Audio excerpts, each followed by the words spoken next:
이제부터 PI 디자인 본 강의를 시작하도록 하겠습니다. 첫 번째 다룰 토픽은 PI 디자인의 이해입니다.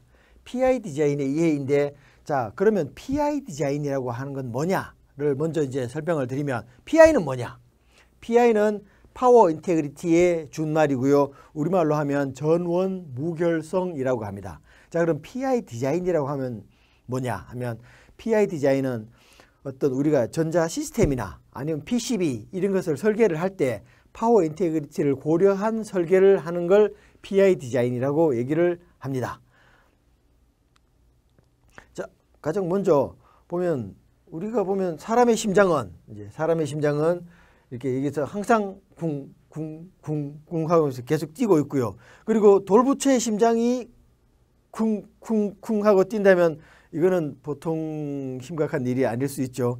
이제 그래서 보면은 뭔가가 하여튼 사람의 심장처럼 항상 뛰어야 되는, 항상 뭔가 변화를 해야 되는 게 있고요. 그다음에 돌부처의 심장처럼 뭔가 움직이지 않고 항상 일정하게 되는, 이게 뛰지 않고 항상 일정한 이제 그렇게 요구되는 그런 신호들이 있습니다. 그래서 우리가 이런 식으로 사람의 심장처럼 뭔가 움직여야 되는 이런 것들을 우리가 시그널이라고 부르고요.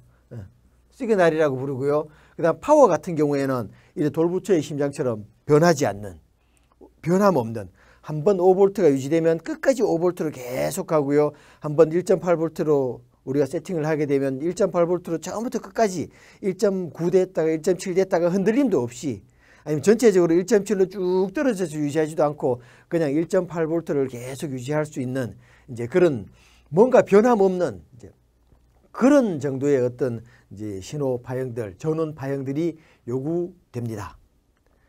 자, 그럼 파워 그라운드 노이즈에 대해서 한번 먼저 살펴본다 그러면, 우리가 시스템이 이렇게 있을 때 이게 하나의 보드입니다. PCB가 이만큼 있고요. 이만한 PCB 안에 보면 어떻게 볼테지 레귤레이터 같은 것들도 있을 거고요. 그 다음 파워 딜리버리 네트워크 있을 거고요. PCB 안에. 그리고 하나의 패키지 안으로 들어와서 보면 패키지 안에도 어떤 배선이 있습니다. 그리고 실리콘 IC 칩이라고 하죠. 실리콘 IC 칩으로 다시 또 전원이 들어오게 되면 여기 또 배선을 통해서 들어오게 되고요. 그 실리콘 IC 칩 속에 또 들어가 보면 뭐가 있냐면 이런 드라이버 리시버들이 있습니다. 지금 이제 기호적으로는 이렇게 그림을 그렸지만 이걸 조금 더 이제 디테일하게 그림을 그린다 그러면 우리가 예를 들어서 CMOS 같은 경우 뭐 이런 식으로 이렇게 그림을 그려서 여기서 입력 받고 출력 나가고 하는 요런 것들, 요런 회로들이 이런 회로들이 되겠죠. 그래서 뭔가가 신호를 드라이빙 할 때 이쪽 파워에서 공급을 해야 되고요. 또 그라운드로 리턴 돼야 되고 하는 이제 그런 액션들이 일어나게 됩니다. 자, 그럴 때 여기 요 파워와 그라운드, 칩 안에서의 파워와 그라운드는 우리가 파워 그라운드라고 부르지 않고요. VDD 혹은 VSS 이렇게 부르게 되죠. 그래서 VDD와 VS 사이의 양단 간의 전위차를 본다 그러면, 전위차가 지금 요 그림처럼 이렇게 나타난다고 한다 그러면 실제로 여기가 타임 도메인이고요. 타임 도메인에서 어떤 전압보다 거의 0V에 가깝게 툭 떨어지게 된다 그러면 이거는 동작 안 하는 시스템이죠. 이게 많이 과장된 어떤 그런 형태의 파워 노이즈이고요. 이런 파워 노이즈는 시스템의 어떤 정상적인 동작을 보장할 수 없기 때문에, 그래서 우리가 뭔가를 액션을 취하게 되고요. 그 취하는 액션 중에 가장 많이 쓰는 게 지금 방금 전에 옮겨 다른 것처럼 디커플링 캐패시터입니다. 이 디커플링 캐패시터가 칩에 달 수도 있고요. 패키지 혹은 PCB에 달 수도 있고 PCB 외곽에 어떤 다른 형태로 이렇게 달 수도 있습니다. 그런데 PCB를 딱 달게 되는 순간부터 여기 VDD와 VS 사이에 어떤 전압의 흔들림이 약간 이렇게 크게 이렇게 나타나던 게 크게 나타나지 않고 이렇게 좀 작게, 이렇게 요 픽 투 픽 요 레벨이 더 이렇게 작아지게 됩니다. 그래서 우리가 디커플링 캐패시터가 보면 여기서 말하는 디커플링 캐패시터가 이런 전원 그라운드, 전원 접지 사이에 어떤 전압 변동 잡음이죠. SSN이라고 우리가 나중에 부르게 되는데, 이 SSN 축소에 정말 효과적인 이제 그런 방법입니다. 그래서 파워 인테그리티 혹은 파워 그라운드 노이즈를 얘기하면서 이제 디커플링 캐패시터 없이 이게 얘기한다는 것은 거의 뭐 있을 수 없는 일이라고 볼 수 있습니다. 자, 결과적으로 이제 디커플링 캐패시터가 굉장히 중요한 소재이기 때문에 실제로 디커플링 캐패시터가 어떤 식으로 움직이는지 이런 내용들에 대해서는요, 이후에 오는 강의에서 계속 설명을 하도록 하겠습니다. 자, 그러면 이런 파워와 그라운드 사이에 이런 노이즈가 끼었다. 노이즈가 끼었으면 좀 낀들 어때? 노이즈를 우리가 완전히 없앨 수는 없어요. 완전히 없앨 수는 없지만 어느 정도의 노이즈가 끼었다라고 한다 그러면 뭐 그것까지는 허용하겠지. 좀 많이 끼었다라고 하면 이건 허용 안 될 텐데라는 어떤 그런 느낌은 있는데 과연 어느 정도의 노이즈까지 우리가 허용을 할 수 있는지 이제 그런 관점에서 본다 그러면은 과연 이 파워그라운드 노이즈가 실제 시스템 동작에 어떤 영향을 미치는지를 좀 살펴볼 필요가 있습니다. 이제 가장 먼저 살펴본다 그러면 여기 파워그라운드 노이즈가 이렇게 흔들리게 되면 파워와 그라운드 사이에 요 전위차가 이렇게 흔들리게 된다 그러면 여기서 나오는 시그널 있죠.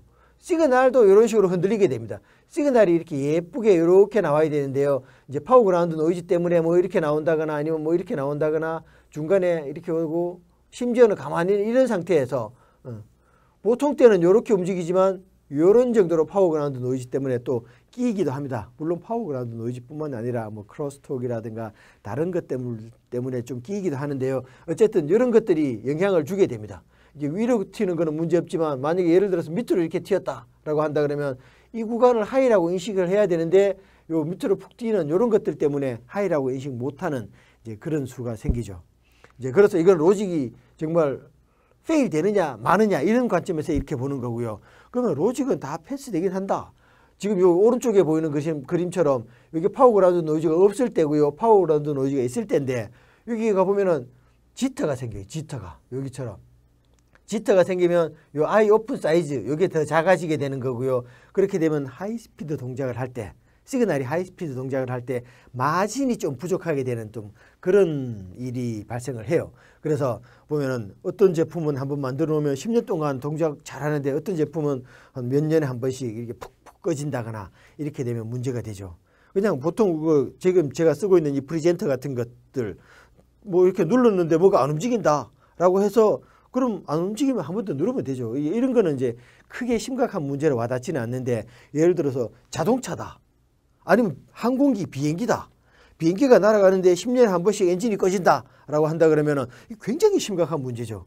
10년이건 100년이건 아예 안 꺼져야 되는 이제 그런 경우에는 이제 이런 파워그라운드 노이즈 때문에 그런 마진이 달라질 수 있다라는 거고요. 이제 요 내용을 가지고 이제 조금 더 구체적으로 설명하면 이런 그림처럼 되게 됩니다. 요 내용과 요 내용은 이제 거의 같은 개념인데요. 보면은 이제 아이 다이어그램이 이렇게 크게 나오던 것이 아이가 작게 이렇게 나오면서 실제로 하이로를 이제 구별할 수 있는 구간 우리가 영역이 이제 작아지게 되니까 어떻게 되면 시스템의 노이즈 마진이 좀 작아졌다 이렇게 볼 수 있습니다. 또 그리고 이런 파워와 그라운드 사이에 이런 노이즈들이 섞이게 되면 이 노이즈가 이 배선에서도 레디에이션 되고요. 또 PCB 엣지에서도 이렇게 레디에이션 됩니다. 밖으로. 이제 이런 것들 때문에 다시 이제 파워 그라운드 노이즈 그 자체가 EMI 우리가 전자기 간섭이죠. 전자기 간섭 현상을 유발하기도 합니다. 그래서 시스템이 정상적으로 동작하게 하기 위해서는 그러면 이제 결과적으로 우리가 파워 그라운드 노이즈를 최소화시켜 놔야 그래야 내가 만든 시스템이 좀 더 안정적으로 동작할 수 있다라는 걸 이렇게 보장할 수 있습니다.